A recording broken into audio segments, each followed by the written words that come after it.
Allah Jalla Jalaluh, cara berdoa yang sesungguhnya maka adalah menampakkan penghambaan.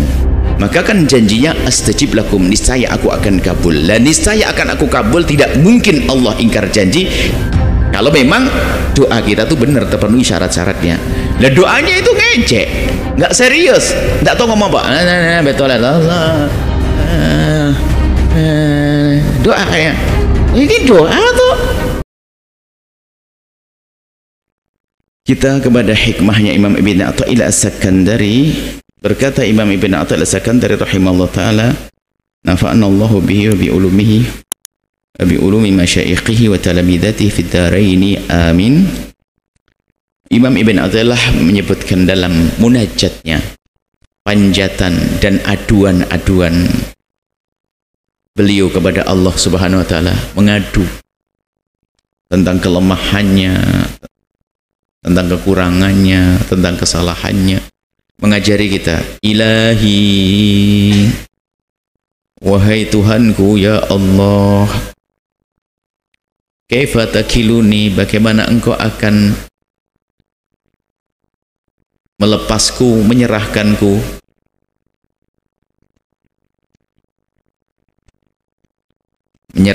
kepada selainmu. Waqad takaffaltali, sementara engkau telah menjamin segala urusanku. Maknanya di dalam memohon itu harus membangun keyakinan bahwa kalau kita mengadu kepada Allah, berdoa itu kan kita ingin mengadukan hajat kita, maka kita harus benar-benar punya keyakinan yang kuat, keyakinan yang benar bahwa Allah lah yang maha kuasa mengkabul hajat. Sehingga mengadu, ya Allah, tidak mungkin ya Allah kepada selainmu ya Allah, hanya kepadamu ya Allah, engkau yang telah mencukupiku ya Allah. Makanya meyakini ya Allah, tidak mungkin kau akan serahkan aku kepada selainmu, sebab yang maha kuasa hanya engkau ya Allah, maka aku mohon kepadamu ya Allah. Sanjung dulu Allah. Dan begitulah caranya. Allah tidak perlu dengan sanjungan kita, tapi adab kita meminta ternyata dengan menyanjung dulu. Kalau kita kiaskan dengan manusia juga sah dalam istilah cara. Cuman kalau manusia cenderung menjilat nanti. Kalau kepada Allah namanya kita menghambakan kita.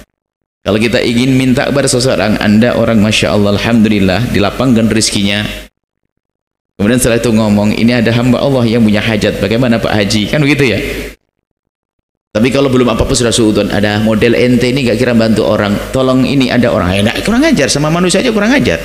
Lah kok kepada Allah kok suudon, bagaimana? Harus khusnudon. Allah maha kuasa, engkau maha kuasa untuk mencukupi semuanya ya Allah, engkau maha kuasa dan tidak ada yang menghalangi kehendakmu ya Allah, dan aku sangat lemah ya Allah, maka ya Allah kabulkan hajatku. Lah itu pantas, itu kan adab memohon.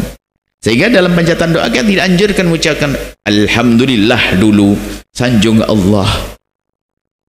Kan begitu dalam berdoa kita mendahulukan Alhamdulillahi Rabbil Alamin, Alhamdulillahi Rabbil Alamin. Am kaifa akhibu, atau ya Allah, bagaimana mungkin aku bisa menjadi terhalang daripada kebaikan? Nggak mungkin. Wa antal al-hafiyyu bi, sementara engkau adalah zat yang meliputiku dengan kebaikanmu untukku. Jadi kita harus selalu husnudzon kepada Allah.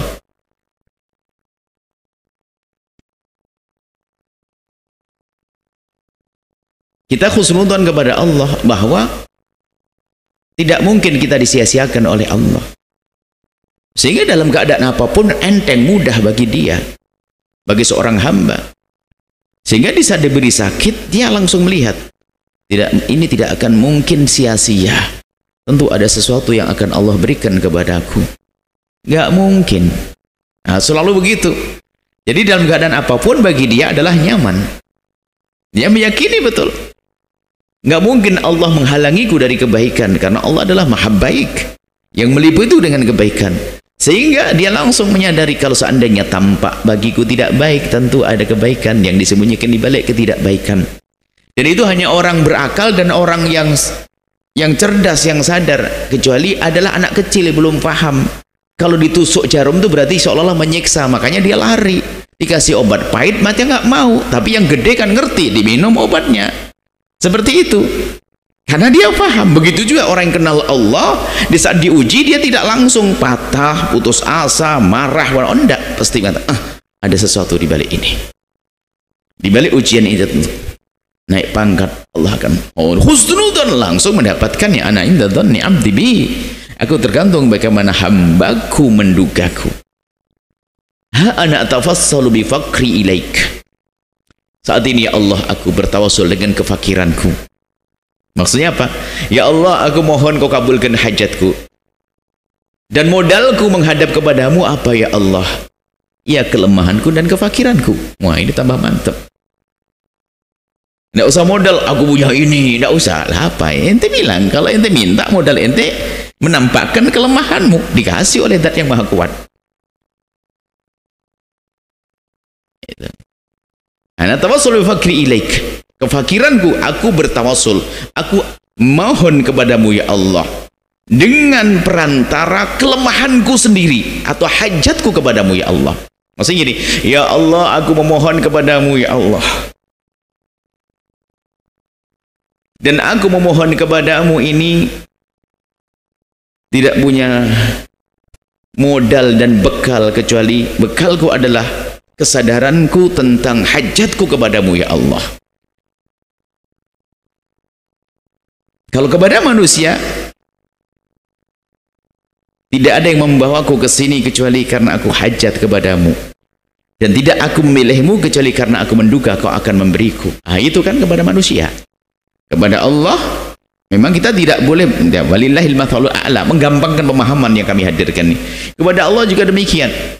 Kita dengan kefakiran kita, kelemahan Allah, sehingga kalau memohon kepada Allah, ud'uni astajib lakum, kan begitu.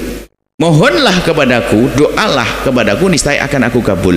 Ini kan ada syarat. Doa itu kan memohon untuk dikabul.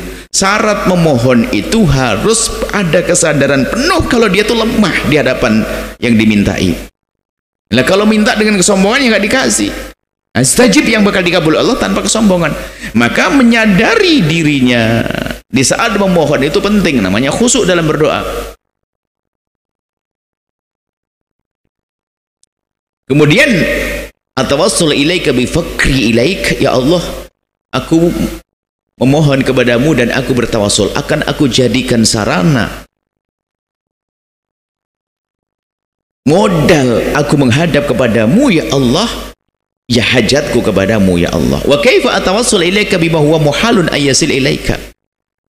Lagi menampakkan kepada ya Allah, modalku menghadap kepadamu adalah kelemahanku. Jadi aku ini benar-benar lemah ya Allah, modalku yang aku jadikan sarana untuk menghadap kepadamu ada sesuatu yang gak akan mungkin sampai kepadamu. Aku menghadap kepadamu ya Allah dengan modal kefakiran, dan kefakiranku ini menjadikan susah sampai kepadamu ya Allah. Mengaku tidak mampu, tidak punya apa-apa. Nah, ini adalah menampakkan aku sangat lemah ya Allah di hadapanmu. Maka khudh biyadi, ambil tanganku, ambilku. Ya Allah, tolong aku. Lah begitu. Kalau ingin minta pertolongan kepada Allah, tampakkan penghambaanmu. Ini kan bahasa yang dikemas oleh Imam Ibn Atha As-Sakandari dalam munajatnya yang indah. Kaifa ashku ilaika hali, ya Allah, bagaimana aku akan mengadukan keadaanku kepadamu. Ya Allah, aku lemah, aku sakit. Ini kan sebetulnya kan apa ini yang aku lakukan? Oh, engkau tahu ya Allah. Gila lah. Engkau tahu. Huwa la yakhfa 'alaika, apa yang aku adukan engkau sudah tahu. Seperti yang disampaikan, dikatakan Imam Haddad, qad kafani ilmu rabbi min su'ali wa ikhtiyari. Sebetulnya sudah cukup pengetahuan Allah atasku, nggak perlu lagi. Sebetulnya Allah sudah tahu apa yang aku minta. Jadi sebelum kita doa, Allah tahu atau tidak? Tahu. Lalu untuk apa kita berdoa? Seperti Imam Haddad, fadu'ai wabtihali, panjatan doaku, munajatku dan pengaduanku ini adalah syahidun li biftikari, untuk membuktikan bahasa memang aku punya hajat kepadamu ya Allah. Ya ini, jadi kalau kita menghadap kepada Allah dengan kesombongan, ya makanya di dalam menghadap kepada Allah harus tampak ta'abbud, namanya ta'abbud ibadah, penghambaan. Tampakkan dirimu seorang hamba. Maka kita semakin mulia kalau kita semakin merasa diri kita hamba di hadapan Allah. Tawadhu, ya gitu. Am kaifa ashku ilaika, bagaimana aku mengadu kepadamu ya Allah, sementara engkau sudah tahu apa yang aku adukan. Maka aku mengadu karena engkau menyuruhku mengadu. Sehingga nanti derajat tinggi kalau orang berdoa, ya ini Pak. Orang berdoa itu kan ud'uni astajib lakum, ud'uni, doa itu jangan dijadikan sarana. Kita harus bisa sampai pemahaman doa itu adalah ya ibadah, sampai dikatakan oleh Nabi mukhul ibadati, saripati ibadah itu ya doa, menampakkan penghambaan. Jadi kalau kita berdoa itu karena kita diperintahkan. Jadi dalam berdoanya orang yang dengan penuh kesadaran, maka berdoa itu adalah kita memenuhi permintaan Allah, ud'uni, untuk berdoa. Tapi yang terjadi pada kita apa? Kita berdoa karena memenuhi permintaan kita. Kan beda. Karena saya punya hak ini permintaanku. Sehingga menjadikan doa itu sarana untuk sampai. Kalau sudah sampai lupa nggak doa, itu kan banyak begitu. Itu nangis tiap malam karena anaknya lagi ujian mau daftar kuliah biar diterima, setelah diterima lupa. Ini waktu mau nikah, masya Allah rajin di barisan paling depan, bukan ente loh, jangan takut. Setelah dapat istri nggak kelihatan lagi, bukan ini. Ini sebuah contoh, ini jangan. Itu karena apa? Doa bukan diyakini sebagai ibadah yang harus dilakukan,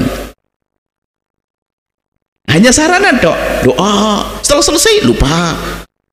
Tapi kita harus menjadikan doa itu bagian daripada ibadah itu sendiri, bahkan saripati, karena penghambaan. Kalau orang yang doa ibadah yang lainnya kadang tampak biasa-biasa saja. Tapi kalau sudah namanya berdoa menyadari kekurangannya, lalu diadukan kepada Zat yang maha kuasa dan maha kuat, maha kaya, ya Allah, ya Allah, aku lemah. Nah ini semuanya Imam Ibn Athaillah ngajari, sadari kelemahanmu, adukan kepada Allah. Dan kamu harus yakin bahwasanya di saat kau ngadu kepada Allah, Allah sudah tahu. Lalu kemana mengadu? Untuk menampakkan bahwasanya aku adalah lemah. Am kaifa ashku ilaika hali, bagaimana aku mengadukan kepadamu ya Allah tentang keadaanku. Wa huwa la yakhfa alaik, sementara keadaanku sudah tidak tersembunyi bagimu ya Allah, engkau maha tahu.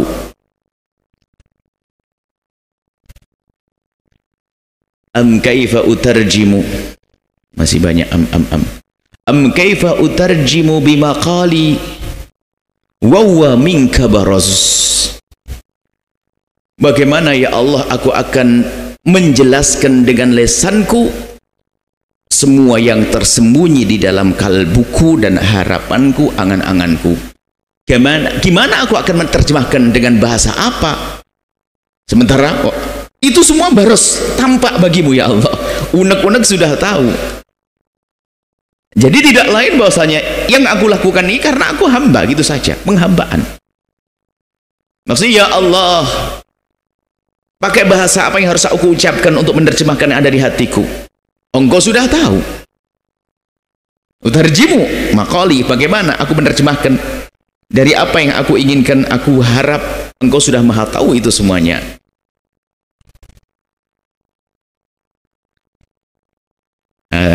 Am kaifa takhibu amali wa hiya wafadat alaika, ini termasuk sudah mulai masuk. Bagaimana akan ya Allah, bagaimana akan tersia-siakan harapanku, kandas harapanku, sementara wafadat ilaika, harapanku sudah kau ketahui, sudah sampai kepada. Maksudnya apa? Aku yakin ya Allah, engkau akan mengkabul semuanya. Karena aku menghadap Zat yang maha tahu, aku menghadap Zat yang maha kaya, aku menghadap Zat maha kuat. Maksudnya apa? Allahnya am kaifa la tahsunu ahwali. Maksudnya gini, ya Allah, kalau sudah begini nggak mungkin, engkau kan maha kuat, engkau maha kuasa ya Allah, engkau maha tahu ya Allah, bahkan yang tersembunyi di hatiku engkau maha tahu, dan aku punya hajat kepadamu ya Allah, dan engkau berjanji akan mengkabul. Bagaimana tidak menjadi baik keadaanku? Ini khusnudan kepada Allah. Bahkan dalam berdoa kita harus khusnudan. Am kaifa la tahsunu ahwali, bagaimana ya Allah, di saat seperti ini kok aku tidak menjadi baik. Aku menghadap kepadamu Zat yang maha kuat. Nggak mungkin kalau aku menurunkan tanganku lalu tidak kau kabul. Dan engkau telah berjanji, udhuni, mintalah kepadaku astajib lakum, niscaya aku akan kabul. Nah, ini adalah sebetulnya ya cara berdoa yang indah, menyadari kelemahannya, menyadari keagungan Zat yang Maha Agung, kemudian menyodorkan permohonannya. Ini kepada Allah Zat yang Maha Agung, dan itu ternyata cara ini berlaku di antara kita kepada siapapun, kepada orang tua. Kalau pengen minta baru salah, istighfar dulu. Jangan salah tiba-tiba minta, wah beli sepeda. Ente belum minta maaf, minta sepeda. Baik dulu sama ayahanda, hormat dulu, dan begitu adab, dan begitu diajarkan adab kepada Allah. Ini juga berlaku adab kita kepada sesama. Dan Allah Maha Pemurah, sementara manusia kadang ada marah, ada dendam. Allah Maha Kasih, dan memang Allah Maha Kuat, Maha Pedih dengan hukumannya bagi orang yang tidak mau bertobat, membangkang terus menerus, tidak mau kembali kepada Allah. Tapi kalau manusia dengan hawa nafsu yang marah, tapi cara ini berlaku.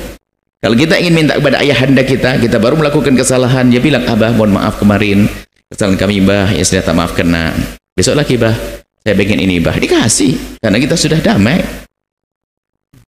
Seperti itu kepada Allah Jalla Jalaluh. Cara berdoa yang sesungguhnya maka adalah menampakkan penghambaan. Maka kan janjinya astajib lakum, niscaya aku akan kabul. Dan niscaya akan aku kabul, tidak mungkin Allah ingkar janji kalau memang doa kita tuh benar terpenuhi syarat-syaratnya. Lah doanya itu ngecek, nggak serius, nggak tahu ngomong apa. Betul Allah. Doa ya. Ini doa tuh dengan orang saja, dengan sesama manusia yang dia sama satu pangkat dengan ayah itu, kita ya minta duitnya ya, olehnya ke sana.